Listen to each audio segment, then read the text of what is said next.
Hello, everyone. This is Jason, or Jaypalmany again. I thought I'd take a moment to do a bit of a deeper dive into the comprehensive campaign that I'm putting together, just to give those who are interested a good overview, as well as those who might want to run it or run something similar themselves in the future. Without further ado, let me just go ahead and step right into it. So, the objective of this campaign is, like I said before, to have pretty much the most comprehensive uh, campaign that we can have. It's even possible to factor in X-Wing and Legion. Although I'll leave it up to X-Wing and Legion players to chime in if they wanna join in. But that it's basically just to give that full campaign and narrative experience that I feel is somewhat lacking when it comes to some of the standard 400 point play games. Uh, so, with that in mind, this campaign can support up to all four factions, and in a four-way fight if need be. It's also got a way to play set up for just two factions only. We've got options for different levels of play depending upon how much time you want to put in, or that you're able to put in, or not, as the case may be. So we got some pretty good options. Here's this word or this Google Doc that I will attach in the link a link down below.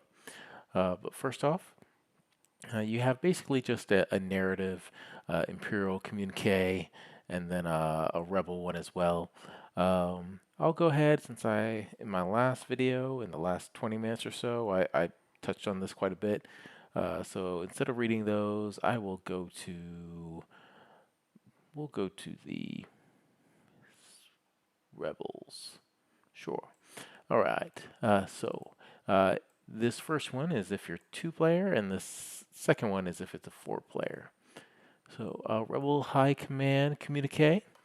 Hello, Commander. Congrats to you and your counterparts on your recent successes in the sector. We've received reports that some planets are in open revolt, and the local Moff, Monique Marchand, was recently removed due to incompetence in dealing with the rebellions. As a result, the Emperor is sending numerous fleets to quell them and to determine who the next Moff will be. Pushing the sector farther into revolution is critical to the rebellion, and therefore we will be encouraging some of our most famous personnel to assist you and your counterparts, because if the sector falls, the Empire will be able to use this sector as a staging ground and lock down the region. We know you've not always agreed with your counterparts, but it's imperative that we win this sector. As such, we have been authorized to grant the rank of Vice Admiral to the commander that does the most to secure the system. I'm sure you'll do great things with the fame and power that comes with such a rank, and look forward to seeing the results of your efforts. May the Force be with you, Admiral Akbar. And then the additional Rebel High Command communique. Excellent news, Commander. Recent activities by Rebel Cell on Lothal has caused a massive explosion at an Imperial research facility. Furthermore, rifts have started appearing in space, and Old Republic and Separatist ships have been pouring through. The Empire has refocused to stop the tide of ships coming through, and this has created a golden opportunity to liberate this sector. Your new task is to liberate the planets that the Imperial commanders in this sector are based out of. We are confident that you will take advantage of this golden opportunity. May the Force be with you, Admiral Akbar. So just a little narrative flavor, narrative fluff. That's something that I have run this campaign before, and I found that the players enjoyed, and I enjoyed as well. It was even fun to read back on it a year or two later. And so, again, all narratives here. This section here on page 3, as well as, where was it? This section here on page 1 give the victory conditions. So if it's two-player, whether it's rebels and Imperials or Imperial and Separatists. Basically, the rebels/separatists, if 75% of the planets are in revolt, then the rebels win. And you can adjust that as need be to shorten or lengthen the campaign, or to help for balancing concerns. The Imperial victory, however, or Republic, would be to discover and destroy all the rebel bases or separatists, and 25% or less of the planets are revolting. So as long as you can keep 25% from revolting and destroy their bases, then you win. After 15 turns, whichever side has the most campaign victory points is declared the winner. Just put that in a little later for an artificial stop, just so that way it doesn't go on forever. It's nice to have an ending point. And I'll have a large galactic battle set up for that, just to make sure that every side has a chance. Similar to the way the Rebellion in the Rebellion in the Rim had. The free-for-all victory conditions are slightly different. For the rebels, it's to capture all the homeworlds of the Imperial players. For the Imperials, it's to capture or discover, I should say, all the Republic bases and destroy them. For the Republic, it's to discover and destroy all the Separatist bases. And then for the Separatists, it's to discover and destroy all the Rebel bases. There's some fluff reasons behind why each faction is attacking what. For Rebels, obviously, free the sector. Imperials are trying to locate where the rifts are and stop things from coming through, and those just so happen to be where the Republic bases are. And then the Republic is after the Separatists, so they can't send supplies back. And then the Separatists are going after the Rebel bases because they figure if the Empire hasn't found these bases and locations, then they're probably going to be good spots for them to have in the future, and for supplies and info. So every admiral is going to have some starting resources, and don't worry, much of this is going to be explained later, but just here's what you start with. Fleet of 400, one upgrade per ship, not including admiral, and one ace per 400 points, so just like normal. The only difference is one upgrade per ship. One thing to note is that because it's possible to have battles of up to 1,200 points, orbital bombardment cannons, the red onager ignition, is going to be unique because having multiples of those and all that splash damage is just ridiculous, or could be ridiculous. In addition, everyone's going to have income of 200 credits per turn. You have 200 credits in the bank to start with. And you start with 100 points or credits worth of knowledge. So those are basically, well, we'll get to that in a minute. But I do recommend that you take 10 points for officers as your starting knowledge, because that's pretty useful. Anything you don't spend gets saved. You can start with ships and upgrades that you don't have knowledge for. That's fine. You just won't be able to replace them if they get destroyed. So every non-Empire player basically picks a location for a secret base, which has a rating of 50. And you got to tell everyone on your team where your secret bases are. And then the Empire every player picks a home planet. It's got to be a different home planet. And they can shift the loyalty of the planet by 8 when they do so. In addition, everyone gets one shipyard. It's worth 120 and has a secrecy rating of 25. So, to touch base on we'll touch base on the loyalty in a minute. So we got 3 different phases. First is planning, and then operations, which is battles, combat, and then upkeep. All right, so for the planning phase, many things in planning that you're going to do are going to require rolls. So I recommend you have the officiator make the rolls.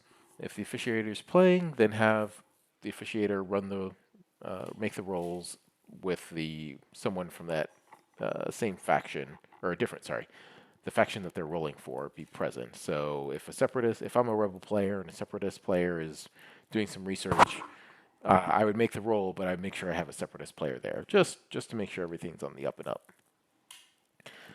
Things you can do in the planning phase. Mostly it's spend credits. Uh, what you can spend credits on are things such as research. So pretty almost every time that you're spending credits, you spend 5 credits and you'll get a black dice, and then any hits or crits count as successes towards whatever it is you're doing.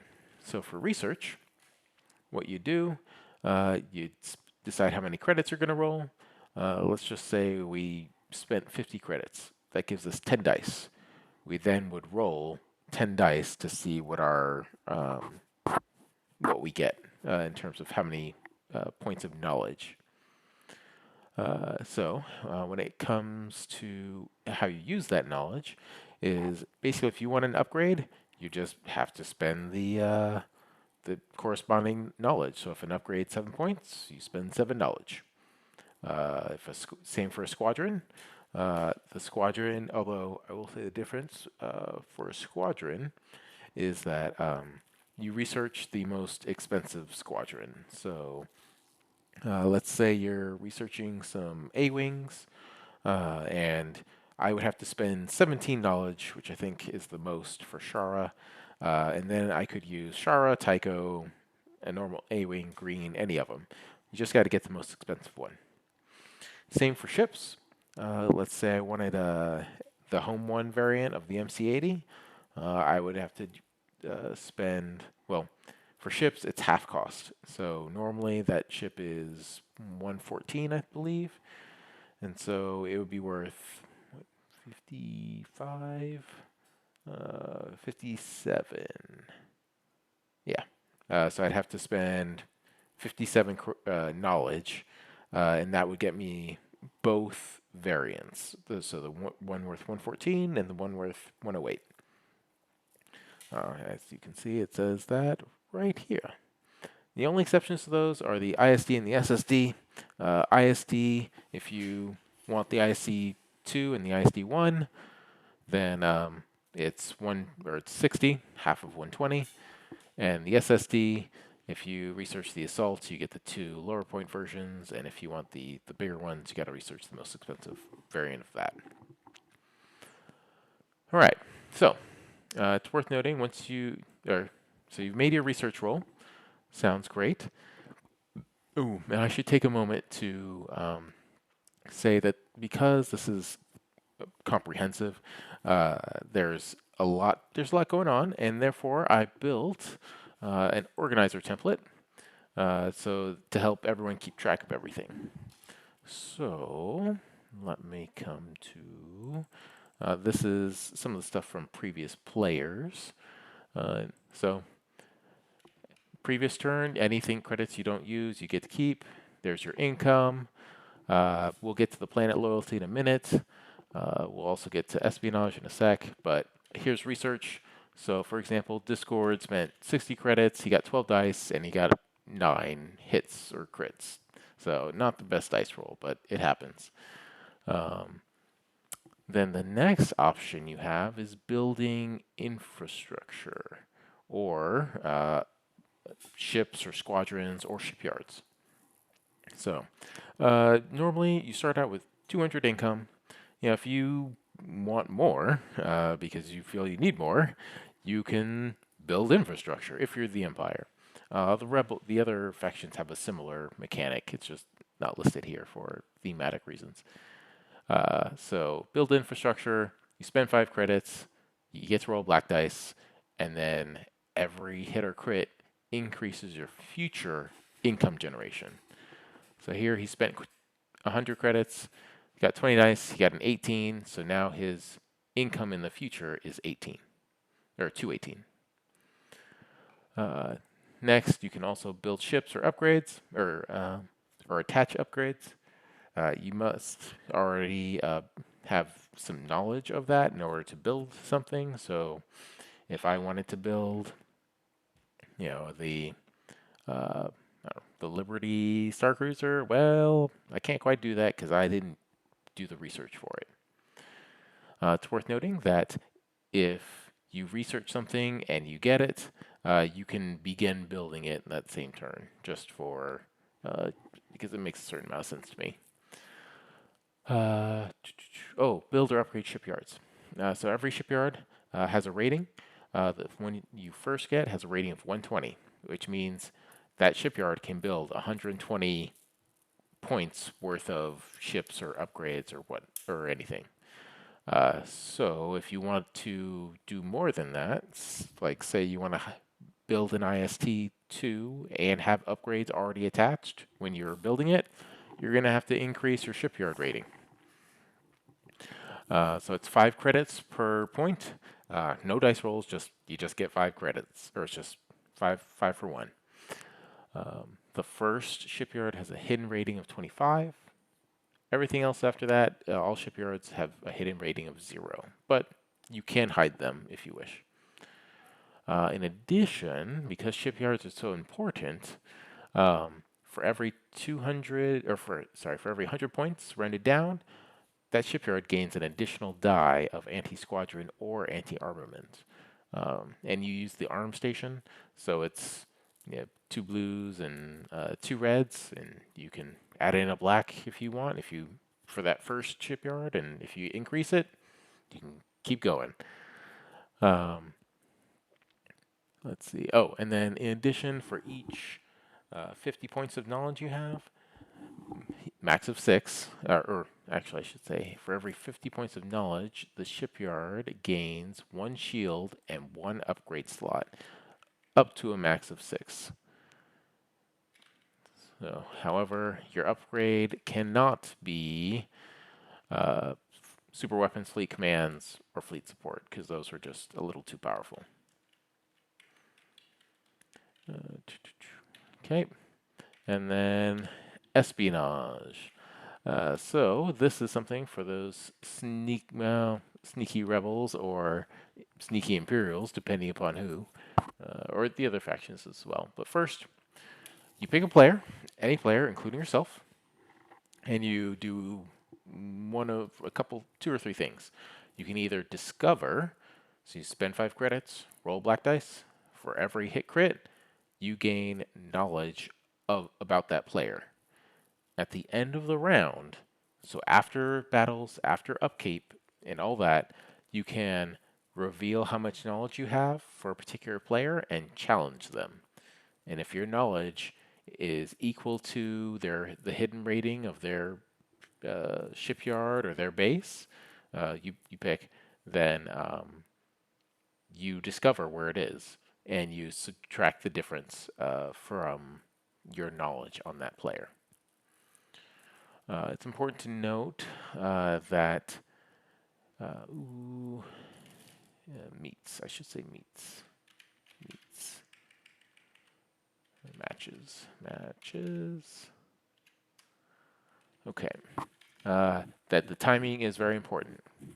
This happens at the end of the round. Why does that matter? Because most of the time when you gain something from spending credits, you gain it during the following upkeep phase. So what happens is, let's say I challenge you, and my knowledge exceeds the rating of one of your shipyards, which is what I'm going for. I will then know that shipyard, and at the beginning of the next turn, you can spend credits to rehide it. However, the operations phase happens before the upkeep phase, meaning I will know where it is for that one turn. So there's no way to instantly hide it again. At least, yeah, there will at least be one turn where if you're revealed, they can come after you. And then that brings us to hiding. So for the next, you just again 5 credits, black die, hitter, crit, increases the hidden rating for any shipyard or base. And then create or discover front money operations. So if you creating front money operations, that's the rebel version of infrastructure. Basically, you have you're laundering money via front shops. And so that's how it will also work for Republic and Separatists as well, if it's a four-way faction fight. You can also discover front operations. So if you do that and you targeting another player, you can reduce their income. And you can also do, and it's again same thing, 5 credits, black dice, hit crits, reduces their income. And then you can also do industrial terrorism, which is the imperial equivalent. So that's you hurting the imperial's infrastructure.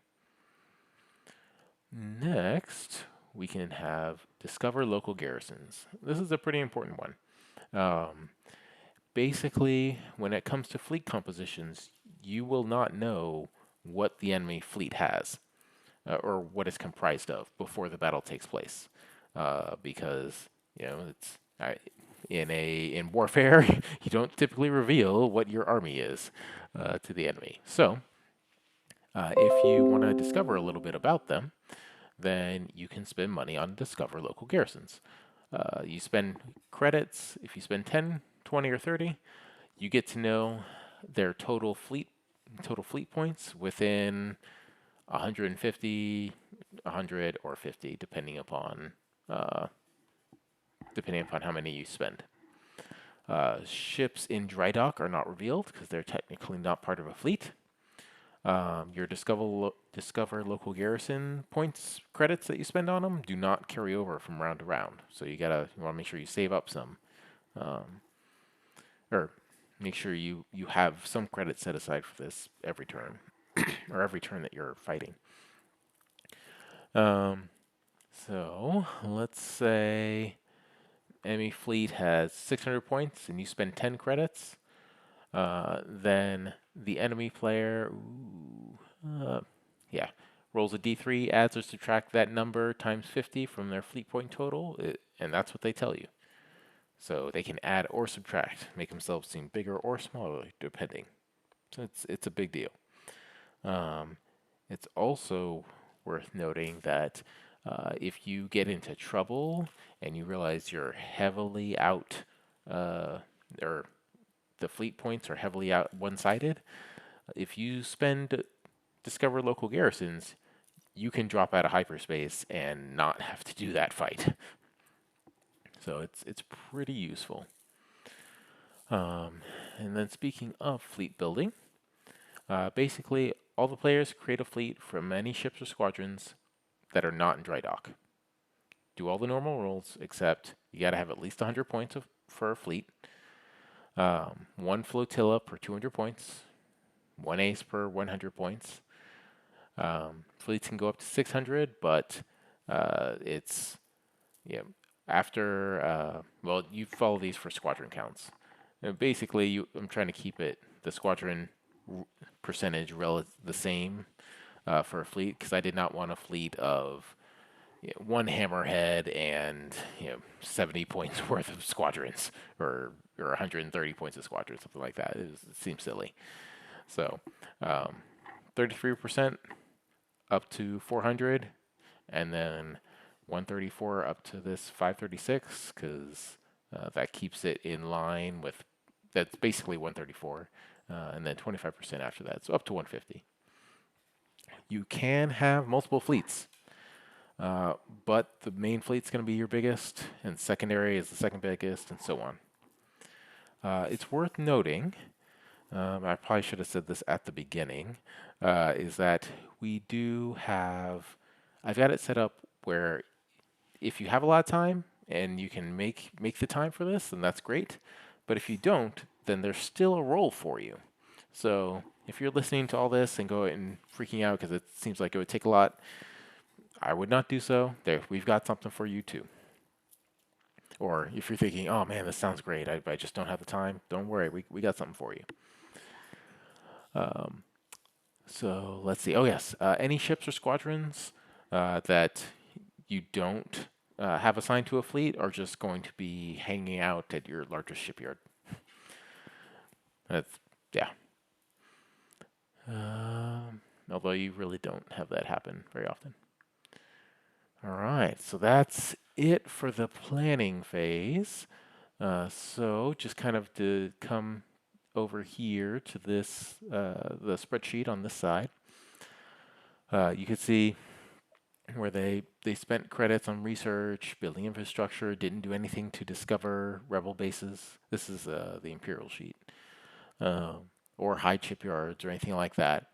We're gonna ignore this CVP portion for now, as well as this battle. But you could see here as the turns went on, they were spending credits in various parts. So here's where they're building, increasing their shipyards.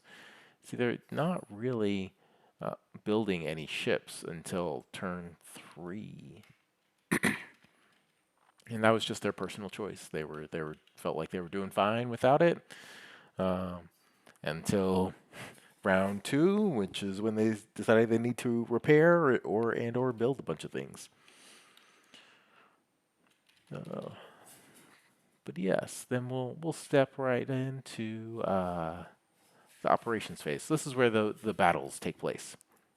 So basically, factions alternate declaring where they're going to deploy their fleets, starting with the side who's winning by which side has the most planets loyal to them. If it's tied, you go by CVP or victory points, and then if that's tied, you go by fleet totals. All right. So, but within the team, the order is determined by who has the most victory points. CVP and victory points are almost the same thing. So, and then each player, oh yes, so first, every player in each faction has to deploy their smallest fleet, whether that be their tertiary or the fourth fleet or whatever. And then after that, everyone deploys their third fleet, and then everyone deploys their second fleet, and then everyone deploys their main fleet. It's done this way in part so that way you don't have someone deploy their main fleet to one location, and then you have 10 people converge with all their tiny fleets to come after that one dude. Just because that's quite easy to do.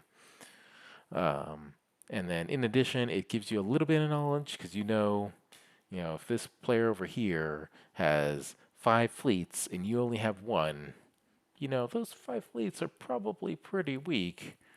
Or if you have 2, let's say, then he knows, that second one I'll take, but that first one's probably not.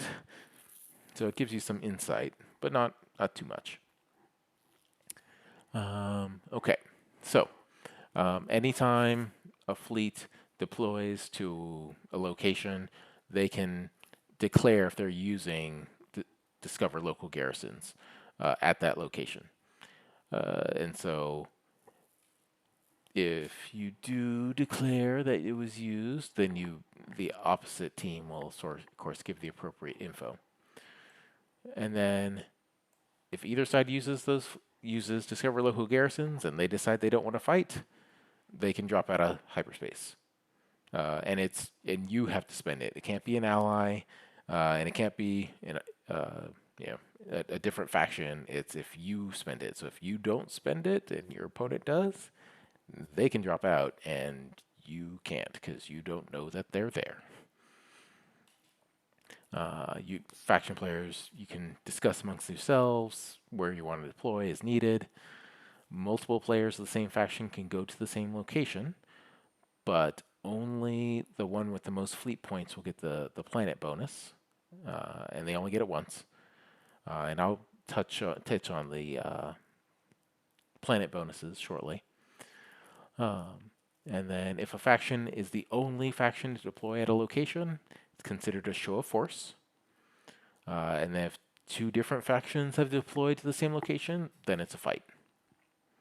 So, what is show of force? Basically, it's your fleet has showed up, no one else has, so you're patrolling the planet, and for every 100 points worth of fleet, rounded down, you can change the planet loyalty by 1, up to 5, and you gain that many victory points. So basically, if everyone's scared to fight you, and you've got 500 points, deployed to this one location, then boom, you're that news is spread across the galaxy, and that planet knows that you're top dog and will not. It becomes quite swayed by the guns above them, or the protection, or however you want to phrase it.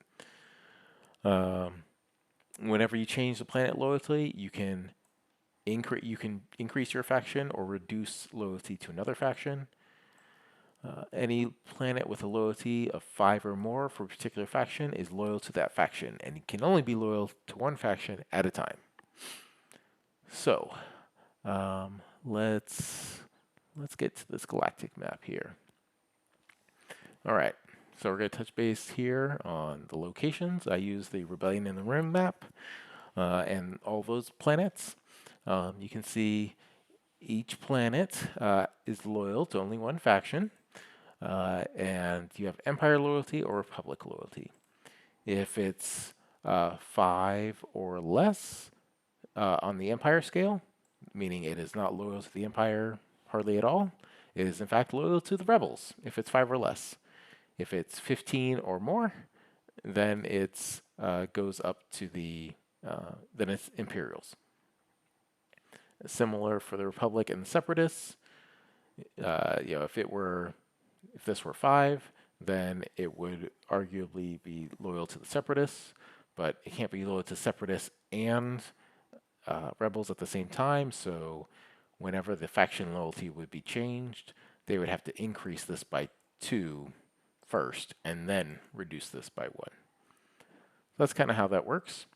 And then so just looking around, I actually looked up the lore on all the planets, and so that's kind of where these starting loyalties come from. You can change them as you desire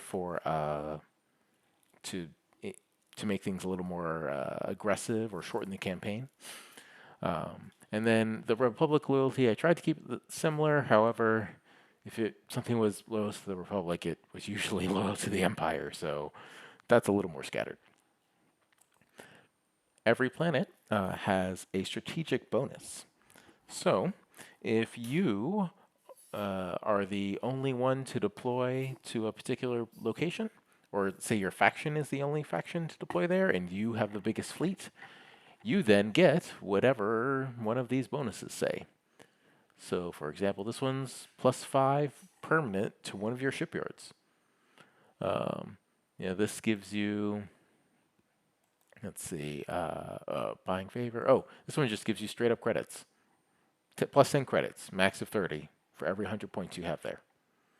So it's a nice little bonus, and you can, depending upon what you want to do, if you don't quite have enough credits for something, then you're like, if I really need, I really need my shipyard rating to go up. Boom, you'll start deploying to Mon Cala. Or let's say the black dice have been really bad for you. They've just been really, really bad. You can play some politics and spend some of your campaign victory points for automatic hits on, say, your research rolls or things like that. So it's got some. Most of these have something that's pretty beneficial. The straight up credits tend to be a little less because you got some flexibility relative to spending it on, where was it? Discover local garrisons or things like that.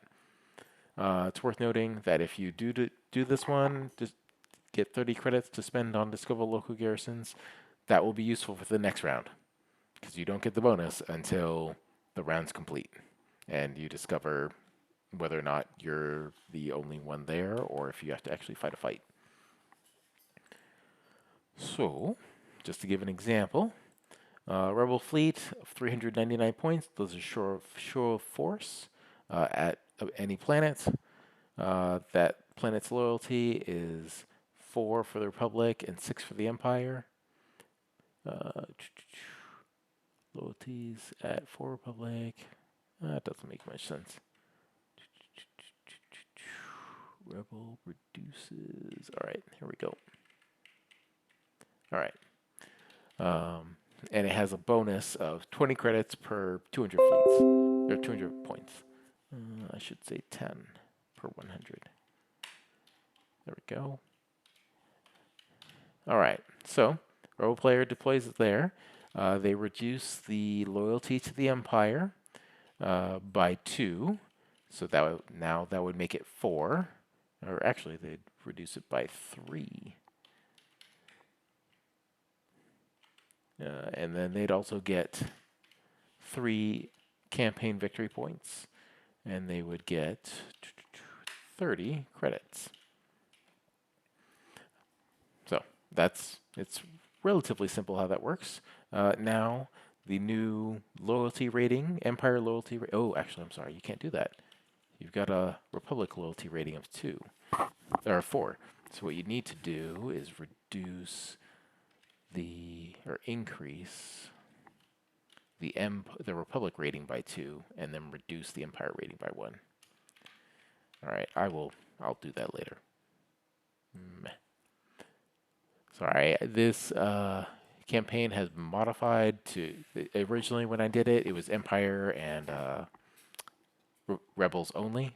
The other factions hadn't come out yet, so there's a couple little things in here that I need to.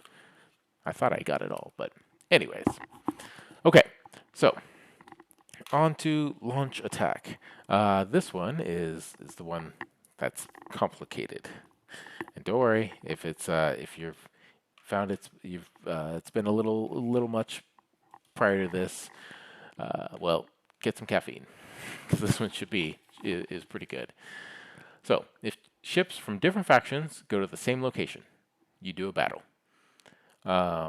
If scheduling just doesn't work out, then you do each side does a show of force instead. The point is you want to keep the campaign moving, and you don't want to have it held up for weeks and weeks on end just because of scheduling, the ultimate enemy of Armada. So if the total fleet points are over 800, then you use the sector fleet rules. The faction that controls the planet or has their loyalty is the defender. Otherwise, you just decide as normal. Admiral abilities affect your fleet or one enemy fleet only. Because there can be multiple fleets. There's some combos that are just ridiculous. If everything was friendly to between the fleets, particularly admiral abilities. So, such as a gate plus Kraken or something silly like that. You gotta destroy flotillas per non-tournament point rules. Obviously, you can change that if you wish. If the battle is held at a place with a hidden shipyard, then the player that has that shipyard can reveal it. And if they do, then everything that's dry docked at that shipyard can join the battle. But of course, it's risky to do that because if you do, then it's quite, and they win, it's probably possible your shipyard will be heavily damaged and your production. So, and that's what I just said here. If there is a revealed station, defender gets all the ships that are dry docked there, and 1 extra armed station with hull equal to its rating divided by 10. So if it's the main shipyard at 120, it'll have 12 hit points. Station can't heal other ships. Counts as a medium ship. 3 command, 3 squadron, 4 engineer. All right, now here's where it gets interesting. For battles that have multiple players in 2 teams. So basically, everyone, if there's just 2 factions but there's multiple players, then you basically, ooh, this is actually multiple players in multiple teams. Okay. Well, basically, what you try to do if there's two factions but multiple players, you pair off, and then let me go ahead and X that out. And so you do 1v1 or 2v2, depending upon scheduling. 2v2 is preferred, but scheduling is most important. You pair off by who has the largest fleets. And then if there's uneven number of players, then the person with the smallest fleet will join the largest battle. Again, scheduling permitting. If one player has multiple fleets, they're counted as multiple players. And then what happens is at the end of the 1v1 or 2v2 battles, you add up the points from all the battles, and the team who has the most points wins. So relatively simple. The reason I did it this way as opposed to having like 3 fleets or 5 fleets is just to keep because the fleets can go up to 600, trying to keep it under 3,000 or something crazy like that. Because that kind of happened last time, and some of those battles lasted forever. Great times, but also forever. Okay. So, yes, CVPs are awarded to each player. Start with the highest one who has the biggest fleet, who started with the biggest fleet, if that makes a difference. So basically, if there's an uneven number of campaign victory points, then the CVPs are just victory points from a battle. So like a 7-4 or something like that. So if your side got the 7, and there's 2 players, one of you will likely get 4, the other will likely get 3, unless it was, player 1 had 500 and player 2 had 100. Then just divide it, 7 into that, and then see which to get it the most even, basically. And the other side gets 4 to divide amongst themselves. Okay. So if there's multiple factions, then the winning team divide the fleet point total of the winning team by the numbers and allocate to each faction, and then you allocate to each team member in that faction. Okay, so this is if the players can divide into multiple teams. That's, I think, what I had this right here for. Okay, so let me go back because my older self was smarter than I am right now. Basically, what I just described was for battles that had 2 teams. Now, if you're doing a 4-way faction fight, what you can do is you can try to negotiate to sway a faction to your side.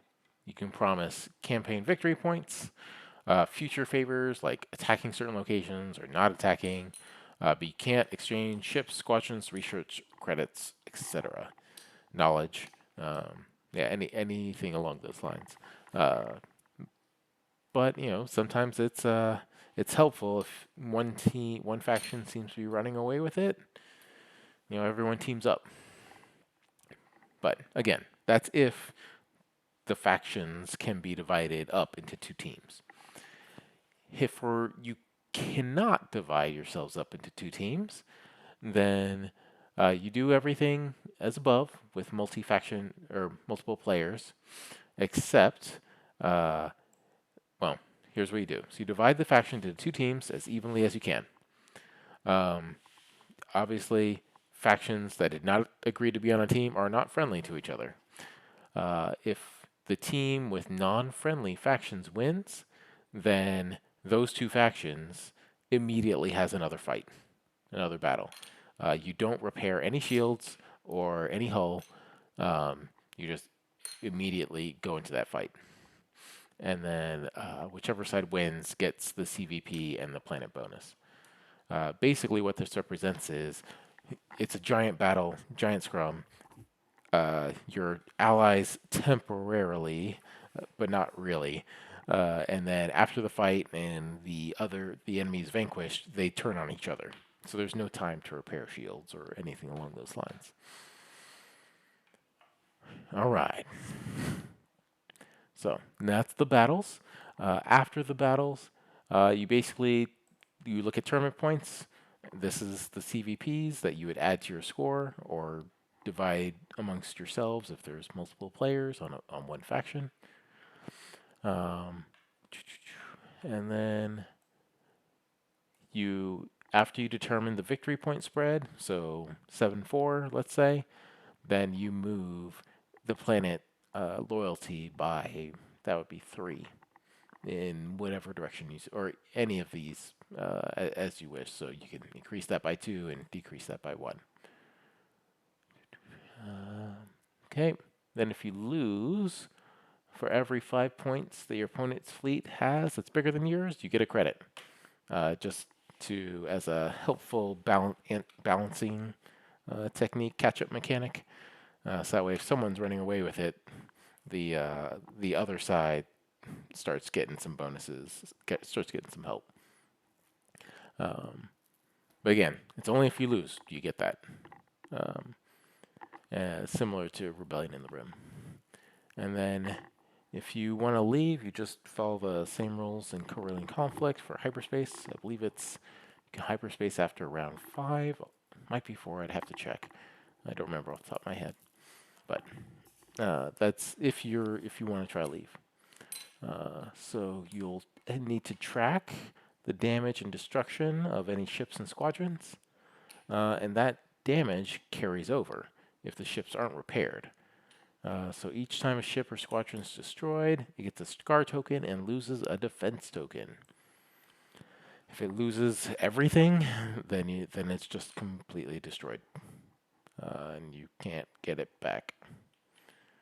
Let's see. Then for every 1 damage, reduce. Oh yes. Okay. So if you're fighting at a arm station or a shipyard's battle, if a shipyard is in a battle and it gets damaged, you temporarily reduce its rating by 10 for every damage it takes, just because it's repairing itself. So if the station is destroyed and the defender loses, you cut the shipyard rating in half, and the defending player has to move the shipyard to a new location. And hopefully they spent some discover local garrison or hide shipyards so they can rehide it.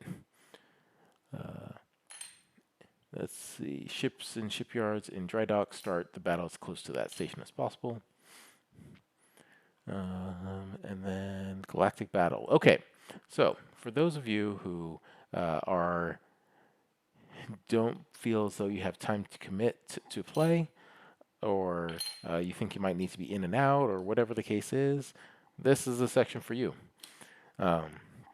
Also, for those players who, let's say, deploy their fleets to a bunch of different planets, and nobody wants to fight them, but they still want to play an armada battle, then this is also for you. Galactic battle. Basically, if a player does a show of force, or if you want to join in as a secondary player, you will play a normal 400-point game with no campaign restrictions against another person in the campaign, whether it's a main player or a secondary player. Whichever side wins, they can change the faction loyalty at one location by 1. So this represents news filtering back from the wider galaxy as a whole and affecting the loyalty of the planets in this sector. If you're a main player, you still just get the victory points from your show of force and nothing else. So just the loyalty is the only change. All right. So here's the example. I went with a complicated one just to try to get everything. Okay, so you've got 8 players, 2 for each faction. 8 planets are loyal to the Empire. 60. So here's how many planets are loyal to each. So that dictates which faction starts, because rebels have the most planets loyal to them. They start. So you start with the third fleets. The Rebel player number 1 has a third fleet, and no one else does. So they go first. And then you go with secondary fleets. The Rebel player number 1 has the most victory points compared to Rebel player 2, which is down here. So Rebel player 1 is going to do their secondary fleet first. They go to Kessel. Then Republic, because Republic has the next most loyal planets. That Republic player has 20 victory points. The next one has 17. So Republic player number 2 deploys their fleets. They go to Mandalore. Then the Empire, because they have 6. And then Separatists, because they have 4. So there you go. Empire, CIS, and then and so on and so on. It would be, let's say, for example, CIS player 2 didn't have a secondary fleet. Well, then they're just kind of out of luck, but they don't deploy their primary fleet at this point. It's you always go by the number of fleets first. So tertiary, secondary, and then the primary. So we have all of these fleets deployed at these locations. I'm not going to list them all because I'm just going to go right down here to the results. So Rebel Player 2 plays Discover Local Garrisons at Mon Cal. So they do so because you can see that they have their secondary fleet at Mon Cal, as also does the Republic and Empire Player 2 and Empire Player 1. So obviously they've got CIS plus 2 Empire fleets to deal with. They definitely want to do Discover Local Garrisons. The combined Imperial fleets are... Okay, hold on, I changed that real quick. Are 953. So they roll a d3, and let's say they get a 3. They can say their combined fleet size is 803, trying to lure people into a false insecurity. The Republic players have a combined fleet of 769.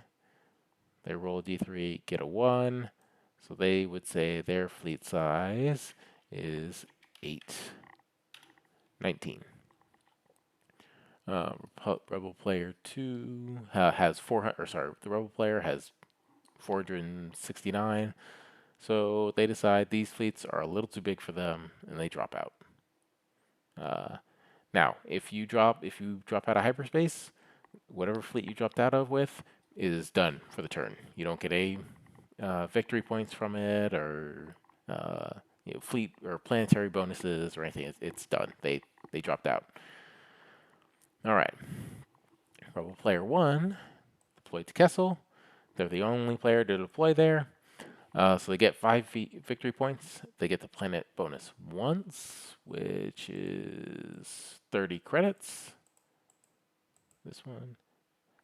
And they changed the loyalty by 5. So the Empire loyalty went from 16 to 11. So no longer loyal to the Empire. That may not... Oh, it did drive up. Oh, wow. I thought I had. Nice. Okay. Republic player 2 put just over 260 points to Mandalore. They get 2 VP. They get the planet bonus once. Mandalore. Okay, so they can spend 1 one campaign victory point for 8 hits to a non-combat roll. Okay, and they change the faction planet loyalty by... Ooh, that is too much. 2. So it goes from 13 to 15. Okay. Now, a battle gets fought over Mon Cal because you have Republic as well as 2 Empire players. The Empire wins 7-4 because they secretly had an extra 200 points. Empire player 1 has the biggest fleet, so they get 4. And then Empire player 2 gets 3. Republic player 1 is the only one there, so they get 4. and then the Empire can move the planet loyalty by 3. And it's the player with the biggest fleet that gets to decide. And then you have Concord Dawn. Battles fought over that as well. CIS wins 8-3. CIS player, because it's only hit that person, gets 8 victory points. Public player number 2 gets 3. It's worth noting that both the winner and the loser get the planet bonus. I think I might have contradicted myself earlier, but they do. They do. Just so that you're guaranteed to get something, even if you lose. And CIS can move the planet faction loyalty by 1 or by 5. All right. This is where it gets interesting because now you got 3 factions. So it's a battle over now, Hutta. Rebels are 956, Empire 600, CIS 388. No one is able to convince the other factions to join them. So the players basically do 2 1v1 games. One Rebel versus Empire, and then second Rebel versus CIS. The game 1 score, Rebels or Empire wins by 60, and the game 2 score, the CIS wins by 200, or net 200. So the combined score is 300 versus 560, and that puts it, using the sector fleet rules, the Empire and CIS win by 260 for an 8-3. Now, the Empire and CIS have to fight an additional battle. Again, no shields, recovered. And the CIS wins 9-2. So, what does everybody get out of that? All right, Rebel player 1, they get 2 victory points. And then, where is... Hold on. Okay, yes, because they lost. It should be... Yes. So, combined, the Rebels get 3, because it was an 8-3. However, there's 2 Rebel players, so Rebel player 1 gets 2, and Rebel player 2 gets 1. The CIS won the second battle, so they get 5 victory points, and the Empire gets the remaining 3. And the CIS can move the planet faction by... That should say... Oh, yes, by 3, and then the Empire moves it by 2. So the Empire was still impactful, but the CIS gets the most out of it because they won that second battle. All right. Whew. And then you next have Yavin 4. Rebel player 1 has his base and main shipyard there. They're both hidden from CIS player 2, so it's important to note that, let's say the Empire knew that that base was there. CIS player doesn't necessarily know that. Okay.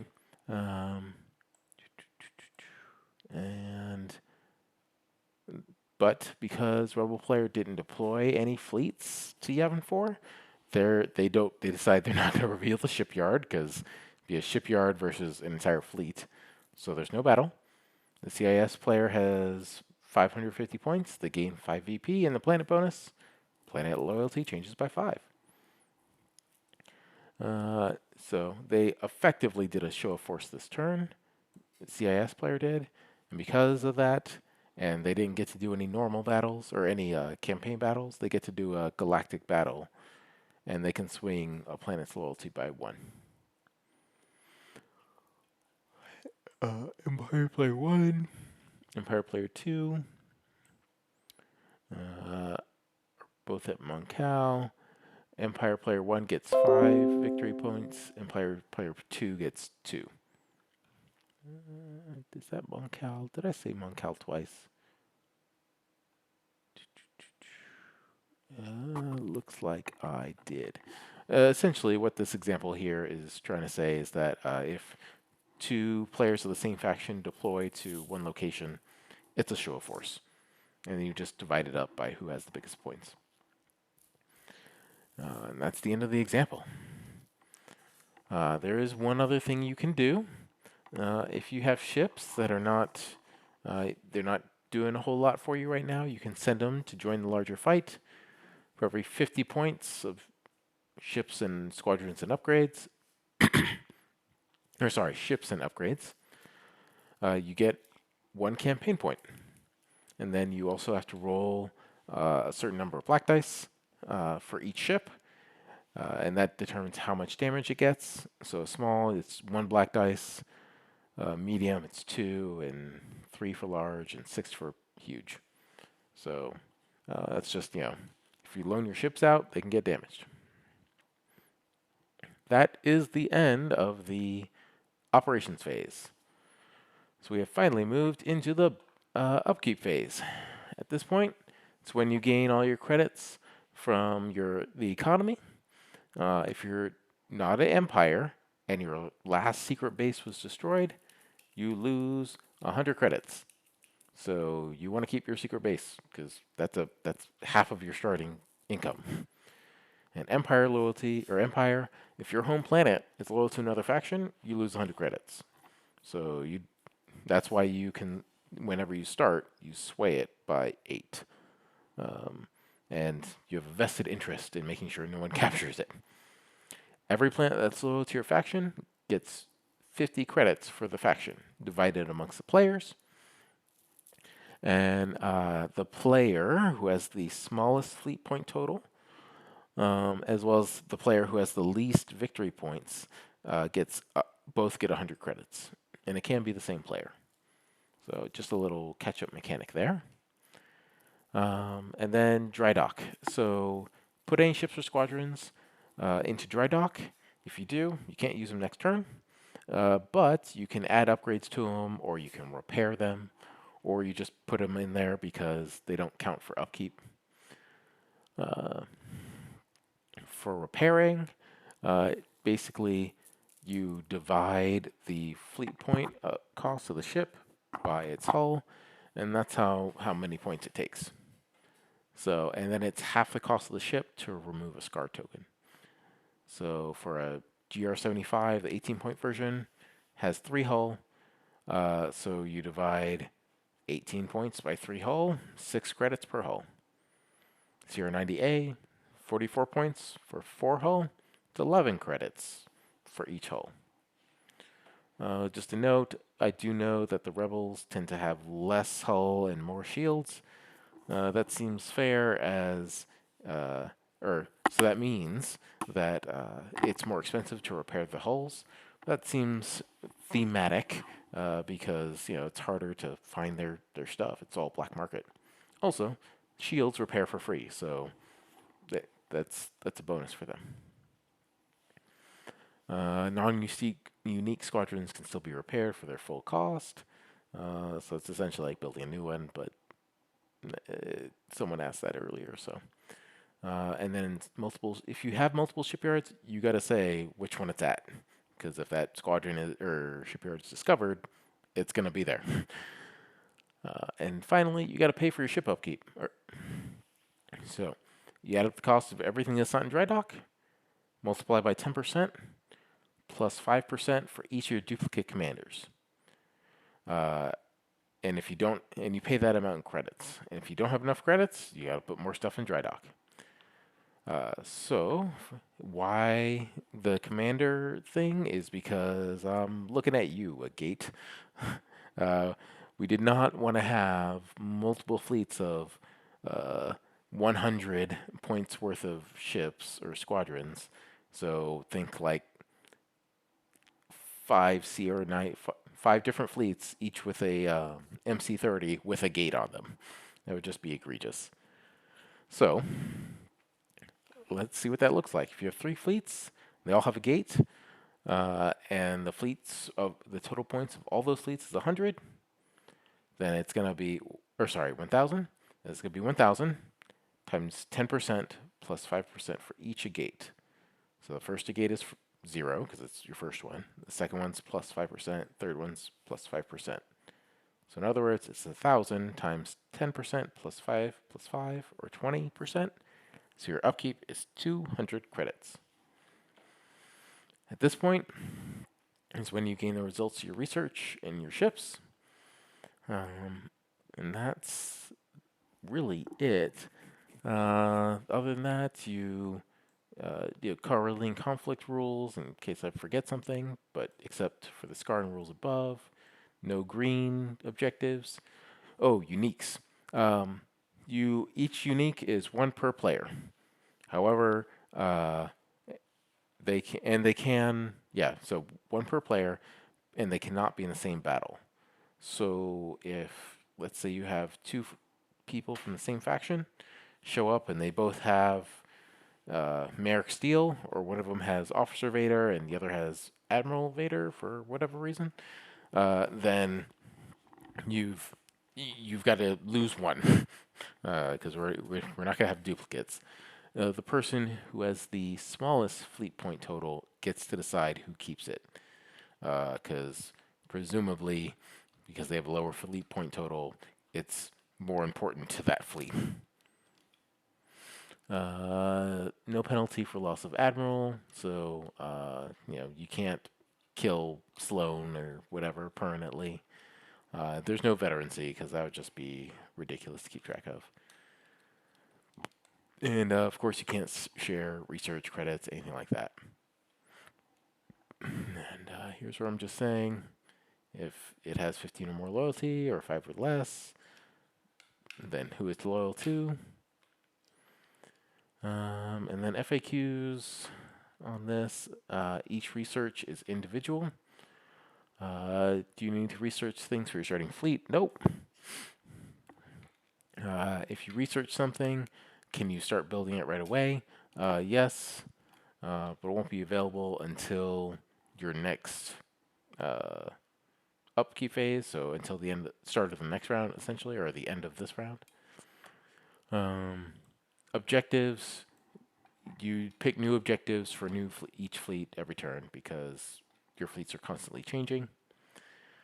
Admirals don't need to be researched, but you must have an admiral for every fleet. For narrative purposes, you could just say that they're a student of such and such. So you have Sloan, and then you have Captain J, who's a student of Sloan, and then Admiral Mami, who's a student of Madi. So however you want to do it. Team play, no swapping, no swapping, no swapping. Damage to shields carry over, no, except for the multi-fight. We already been over challenging hidden ratings. Okay, if you're building ships or adding upgrades, and your shipyard gets attacked, they do not get added to the battle because they're not going to be complete until the upkeep phase. And then again, if you, not an ally, discover local garrisons, you can drop out of hyperspace. So there's a lot to manage. So we've got this Google spreadsheet here. Something I'm going to add in a little later is just unbalanced fleet objectives. And then some optional rules, which I'm definitely going to use this one, narrative play. Basically, if you write up a narrative, you get plus 25 credits. And the person who gets the best narrative gets, voted on by the general community, I suppose, will get plus 25. So just a way to encourage people to write up some stories because people really enjoy those. And then I'll leave it up to the players if they want to use this one, where they can pay 30 credits to hide a fleet's deployment. So for that tertiary fleet, let's say, who is going to, I don't know, I think it was Kessel. If it's under 200 points, you can spend 30 credits and say, my tertiary fleet is going somewhere, but I don't have to tell you where. You'll write it down or something like that. But that was something in mind that we were thinking about to keep smaller fleets from getting jumped on. And then this stuff down here in black is just other things that we did in the previous campaign for whatever reason we shelved. All right. So that's pretty much it. Or the long and short of it. I don't really want to go too much longer. So I'll just touch base on this sheet real quick. Again, one for each faction. Um, it tells you, this galactic map, what the loyalty is, what the ratings or bonuses are. It's got a battle tracker, so it can tell you, you help us all keep track of who attacked who and where, and who won, and what the victory points were, and things like that. We've also got a general info sheet, so keep players honest. Headquarters is at Lothal, and where your shipyards are, and what the ratings are, and what the secrecy ratings are at, as well as your knowledge on enemy factions. So place to keep track of that. Imperial research. So this is, you'd see how much research everyone gained and what they spent and what they spent it on. Here you can see who spent what on what. So you've got Discord here, research the Simoon and the Kuat, but not the 2 and ISD2 and ISD1. So it helps keep track of all of our research as well as our upgrades. And again, this template I'll just delete all the yeses, and this template will be used elsewhere. And then you have the turn status. So basically what happened in every turn, what you spent credits on. Now, this is to help keep track of, did you choose your fight? Did you actually do your fight? Did you put stuff in dry dock? So that way the officiator can move things along faster. You've also got your shipyards, which is, here's one, here's second one, and he didn't have a third one. See the location, what the rating is, hidden rating and rating. All these are formulas, so as soon as you update what the research is, boom, you're done. You don't really have to worry about how many upgrades you get or what your shield values are, because it does that for you. Also tells you what ships are in dry dock, and then being repaired or upgraded, and then what ships are being built. And then the final one is what your current fleets are. So here's Fleet 1, here's Fleet 2, here's Fleet 3. Tells you the ships, and normally he said, I think he had, okay, so here's the fleet. It's the 7th fleet. It is, okay, he doesn't have on here. Normally you'd say you have a name for the ship, health, whether or not it's scarred or not, how many points it's worth, so that way it's easier to track for during battles and whatnot. But normally you'd also say like it's an ISD2, or in this case, Kuat, or not Kuat. This is going to be a Simon. Yeah. So there you go. That's pretty much it. So if you are interested in being one of the main players, just hit me up on Discord. In the main Discord in custom campaigns, and I'll pull you in. I'll create a separate Discord channel and all that good stuff.